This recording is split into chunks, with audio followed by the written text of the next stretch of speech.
Saving time with Oracle clips. Let's jump into another bite-sized video clip about Podman. A container image is a read-only template that is used to generate a container. Container images can be copied down from various container registries and regular directories or tarballs. In this clip, we will look at using the Podman pull command for copying container images from container registries and local sources to our local container image storage.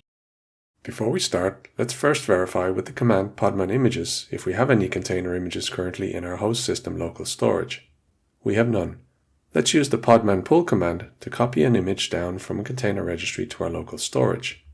We pull the Oracle Linux 8 image down from the Oracle Container Registry. This command identifies the registry to be used and the image based on its name and tag separated by a colon to reference the version we want. We can verify it's now locally available. Note that each image will have a unique ID value associated with it. This ID or the image name can be used when referencing the image in other Podman commands.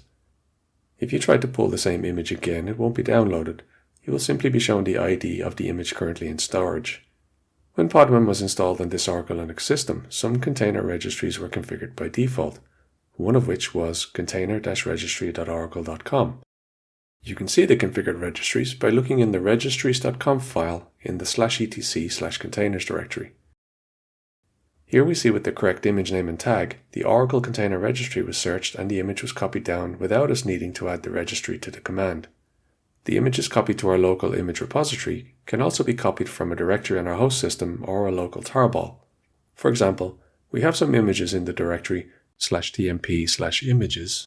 One is an image stored in a directory, and the other as a tarball with the Open Container Initiative or OCI format.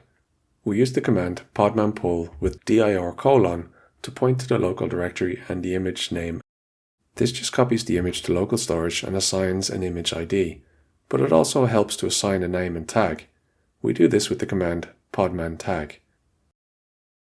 This time we pull the OCI format image from our local directory by using OCI-archive: to point to the directory and image.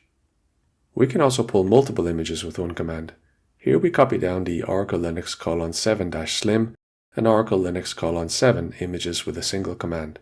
Simply separate the container and image entries with a space and they will be downloaded in that order. So that's a quick look at some of the Podman options for pulling container images. There are many more options for this command that are worth taking time to investigate.